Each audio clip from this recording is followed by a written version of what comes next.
All right. Thank you very much. This is Dr. Mahauganee Shaw Bonds, who is visiting with us today, and I'm going to ask you to introduce yourself to the class, what you're doing now, your educational and professional background. So how did you get to be doing the work that you're doing now? So hello, everyone. I am so sorry that I could not be in real time with you all today as you meet. But first of all, congratulations, because I hear that lots of you, if not all of you, are headed to walk across the stage really soon with your degrees. So that's awesome. My name is Mahauganee Shaw Bonds, as your wonderful professor has already stated. I have a background in higher education and student affairs. I began in the field many years ago, working my first full-time position out of my master's program was at Dillard University in New Orleans, Louisiana. It's a small HBCU, religiously affiliated, located in the Gentilly area. And I got to Dillard.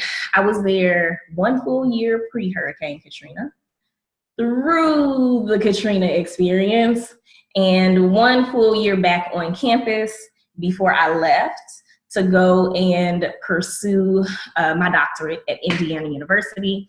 My master's is already in student affairs. I stuck with student affairs for my doctoral experience and got to, it's interesting. So I assume some of you may want to go pursue doctoral education at some point.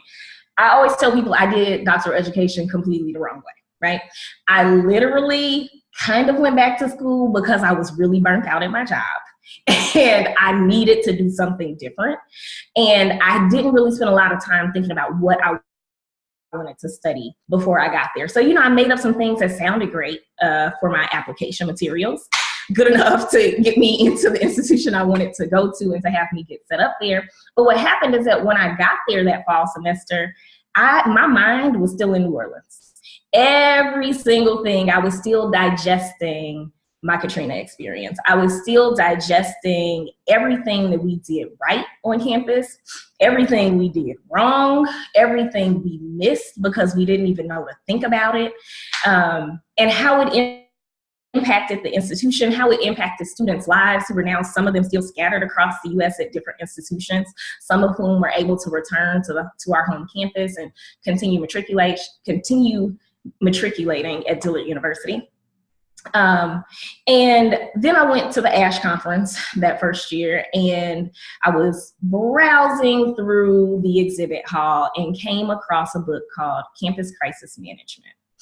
It was published in 2007. It is by far still kind of heralded as the handbook for student affairs VPs or campus VPs in general, senior leaders, about how to deal with campus crisis management. It's getting a bit outdated at this point, but it is still the go-to book for everyone. And so I picked this book up because a few pages in, they were already talking about Katrina, and I was intrigued, and they were talking about Dillard, and I wanted to know what folks were saying.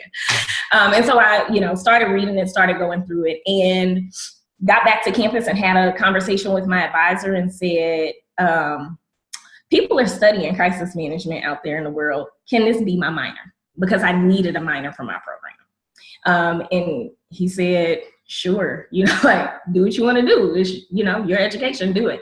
And so I ended up building an interdisciplinary minor in campus crisis management, which meant that I put together my own curriculum and I went to different schools on campus and I took classes and kind of constructed for myself what it would look like to have a minor in that area. And then I started making every paper I wrote in every single class about crisis management. So I was like, oh, the history of higher education? Okay, so this is about the history of crisis management in higher education. Oh, this is about campus cultures? I don't know yet, but I'm gonna find a way to make that also about crisis management. And I started just really trying my best to infuse what I was learning about emergency management with my higher ed and student affairs coursework, and to ask questions related to higher education that had a crisis management lens to them. And from there, it grew into my dissertation topic. My dissertation was on hurricane management. No matter how hard I tried to get away from hurricanes, I tried. I did not want to study hurricanes. I was still dealing with my own personal traumas. I didn't want anything to do with it. But what happened is that, so I like to do case studies. It's kind of my preferred methodology. And I like comparisons. I like to be able to look for patterns across cases and to see what we can learn that we haven't seen before. And unfortunately, weather events take out large swaths of institutions all at once. And it leaves enough of a wreckage behind for me to be able to approach multiple institutions and for some of them to say no, and for me to still have a population to study. And so I study a lot of weather events, not because I am in any way intrigued by weather, although I've learned a lot about weather, but because of just the methods and wanting to be able to control for something. You know, you try to compare like something like an active shooter on campus. Those incidents are so different and so unique to the institution.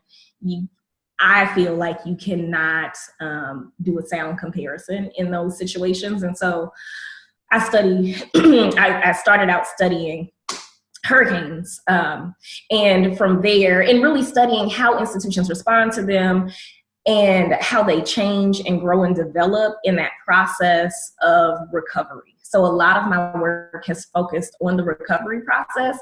And then as a byproduct on the mitigation and preparation process. Like, what can we learn now that we know all of this in the aftermath of something? What is it that we can learn that we can implement back into our daily work? And what does that look like for the people who are actually implementing these policies on our campuses, which by and large is you all, right?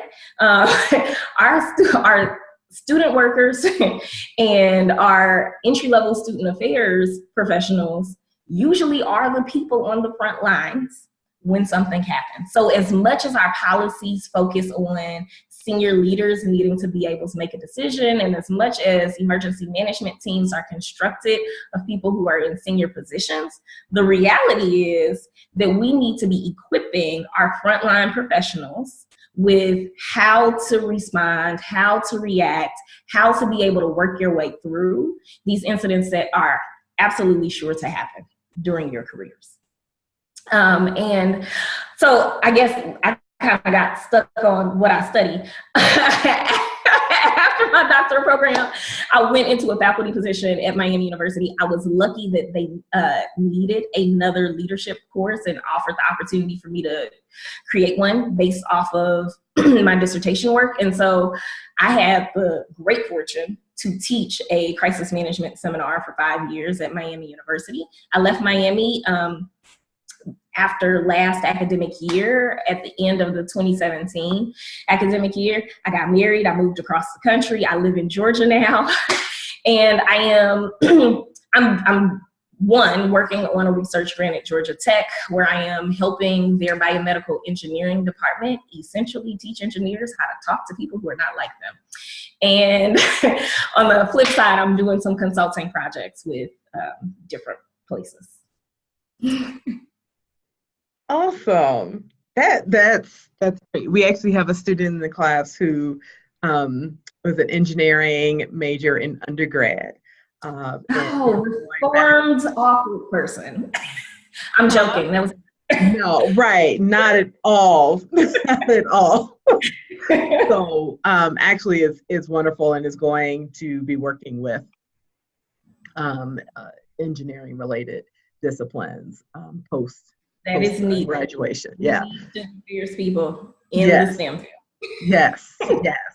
So you don't talk about campus crisis just through the lens of hurricanes and weather disasters, right? Anymore. So tell us about that shift. What made you move from that to really looking at gangs on campus, looking at hate incidents and hate bias incidents and how that creates campus crises? What was the motivation for that, and why do you consider those to be campus crises? Yeah, so that's a great question. the definition of crisis is pretty broad, right? So in general, when I think about crisis, I am thinking about any incident that disrupts the normal operations of campus, that poses a threat to institutional resources, which includes our people first, our human resources, our physical resources, so our building structures, our financial resources, university reputation and image, all of that matters, right? And so that really broadens the definition and the scope of what I'm talking about when I say that I study campus crisis. And while weather incidents are interesting, and like I said, they give me a large population, they are also few and far between in a lot of ways, right? And so I am, in my interest in helping campus administrators do better in our ability to respond and our ability to be prepared, I felt like I really wanted to focus more on kind of the day-to-day interactions and what happens and just kind of the things that our students bring to campus with them, right? So we know that students come with all kinds of identities and all kinds of intersecting identities, and the ways in which that,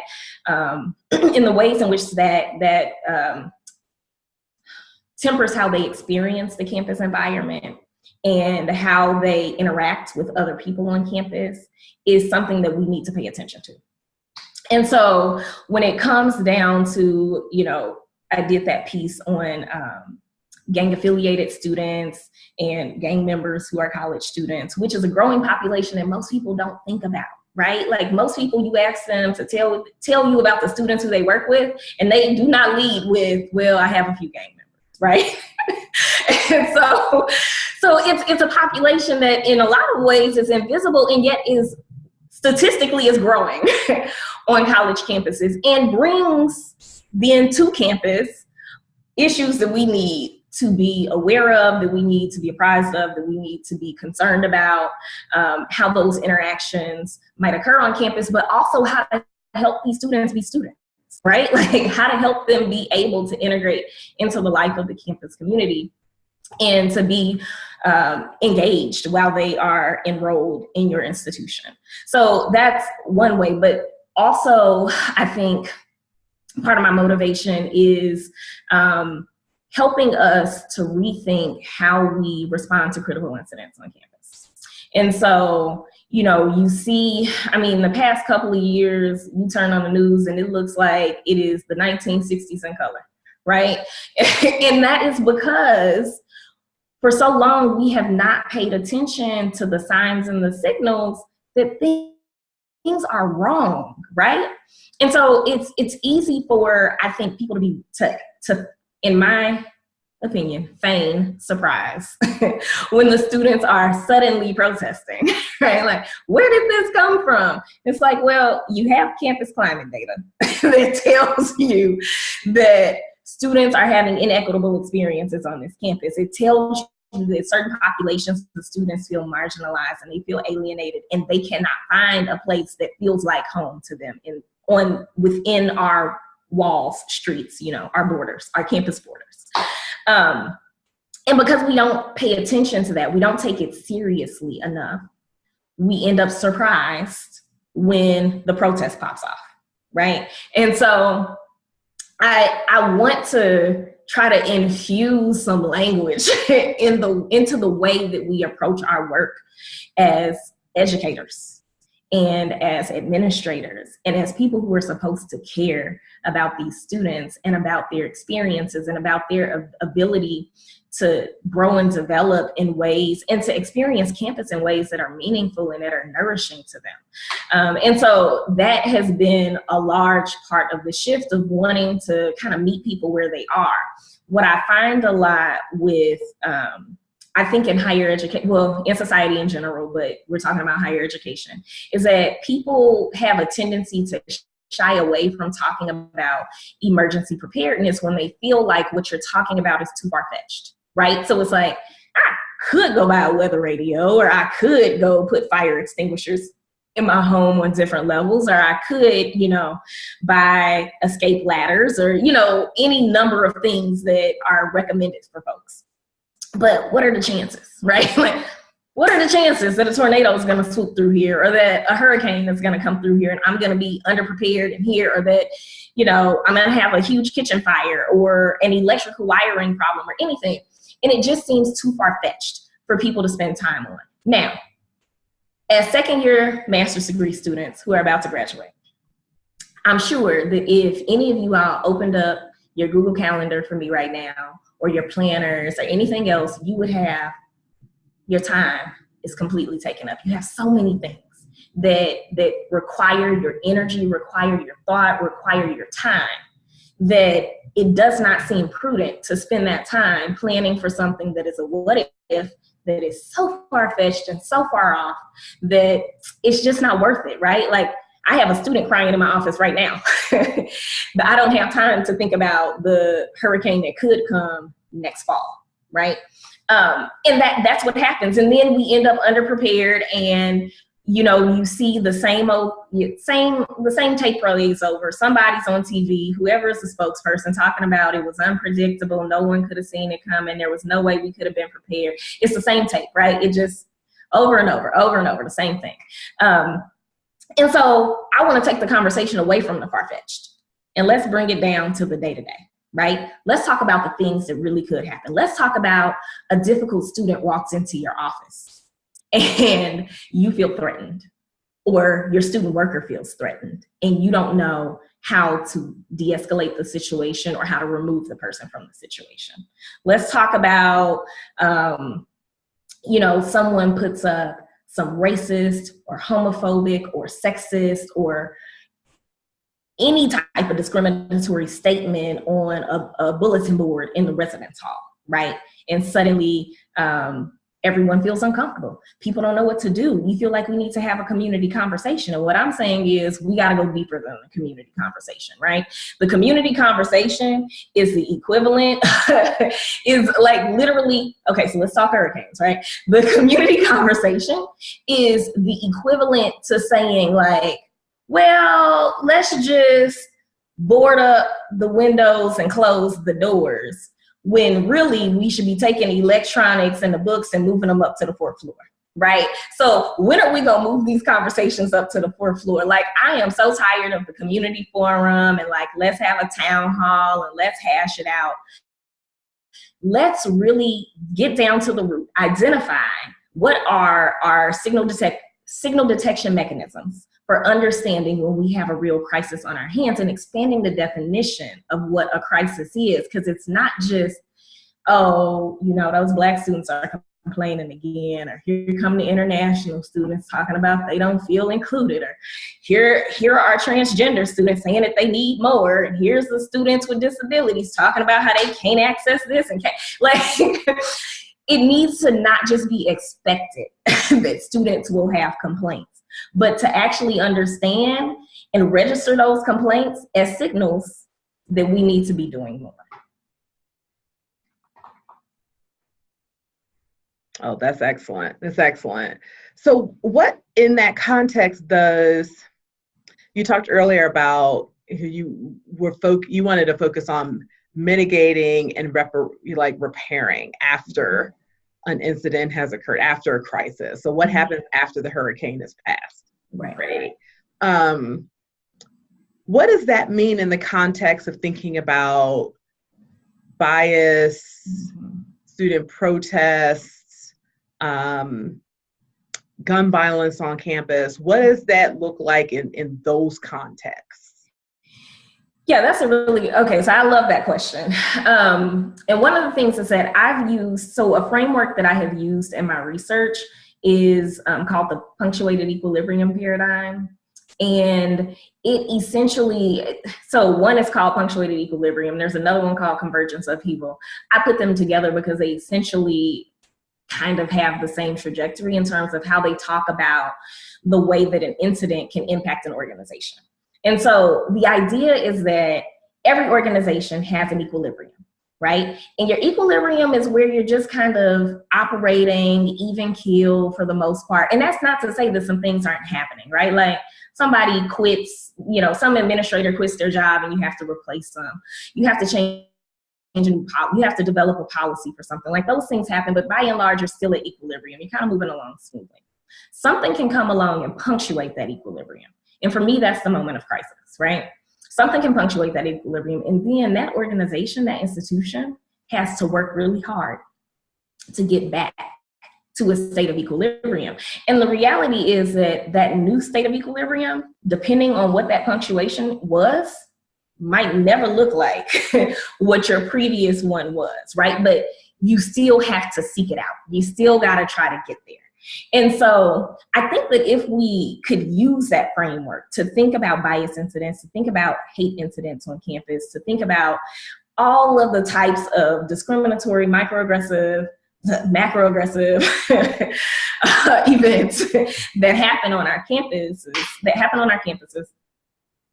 that we really could change the conversation and change the reactions to those events, right? So if we understand those events as things that have actually succeeded in punctuating that equilibrium, then the way that we react to it will be totally different. Because what happens a lot, at least what I have seen happen, is that, you know, we have a bias incident or a hate crime on campus, right? And instead of people being able to name it for what it is, we end up in this debate about, well, was it really that bad? Or I didn't really see it that way, or I don't really know why people feel like this or that, right? And so we get stuck spinning our wheels trying to nitpick the event, nitpick the way in which it impacted people. And we would never do that with a natural disaster. Exactly. We would never do that. But the difference is that with an environmental catastrophe of some sort, you can see the impact, right? Like it is in front of your face. You have a water line, or you have, you know, some trees down, or, you know, the trees that are growing crooked now because you can still see the impact of the tornado years later. You have something that constantly reminds you this happened. And this is something that can happen in this environment. With our bias incidents, by and large, you know, you don't see the wounds that people are carrying around, right? Because they're not they're not visible, right? Like that's what the daily impact of microaggressions do, right? When people talk about that trauma, it is a trauma that is not visible to the naked eye. And most people are so good at, you know, just kind of letting it roll off to be able to continue to feel the roles that you feel on campus, that people think, oh, well, it can't possibly be that bad, right? Because here you are still showing up every day, being a superhero, superheroine, you know, making it happen. It can't possibly be that bad, right? Like these students are still excelling in class. The problem is that our students from marginalized populations make it look so easy. They're so good at surviving. We make it look like it's not even survival, right? We're just out here being wonderful people. And so because of that, people don't see the punctuation. And I feel like oftentimes the visible sign of it is not until somebody's protesting. And at that point, then everybody is shocked because it's like, whoa, it came out of nowhere, right? There was no weather report that, you know, in a few days, this system is going to be over your area. But the reality is that there were reports and we didn't pay attention to them.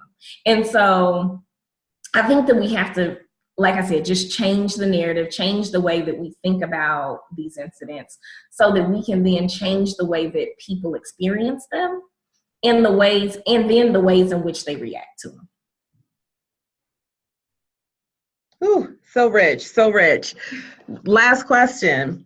So what's one piece of advice you would give these emerging student affairs professionals as they go out back into full-time roles? Ooh, one piece. Okay. Let me think hard, y'all.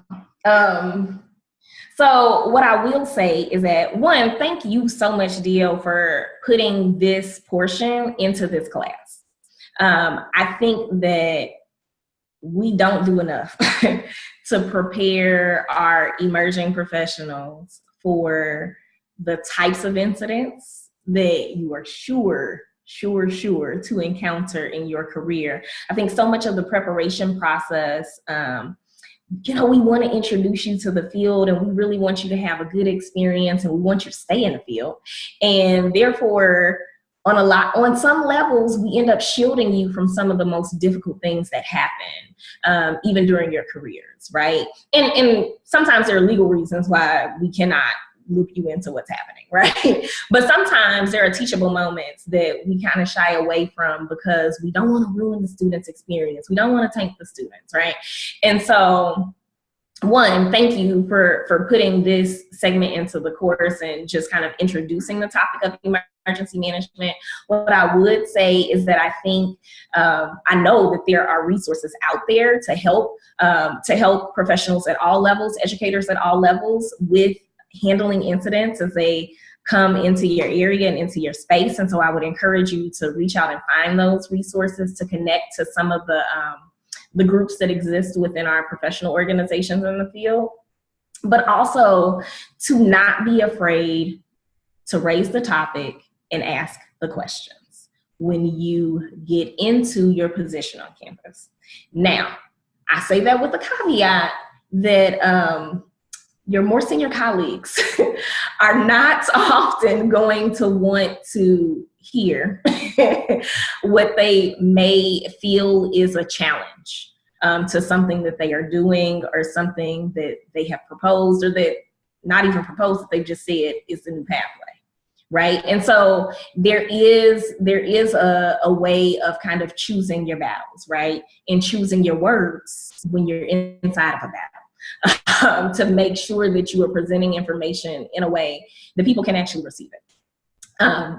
But that said, don't be afraid to raise the topics and to ask the questions.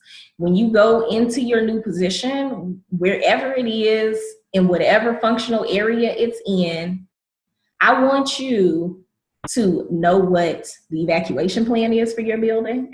I want you to know what the campus policies are as it relates to crisis management. I want you to find out whether or not your position is an essential staff position when there is a major emergency that requires all hands on deck and you would rather be at home with your family, or even if that's your furry family, or if there are other humans in your life, right?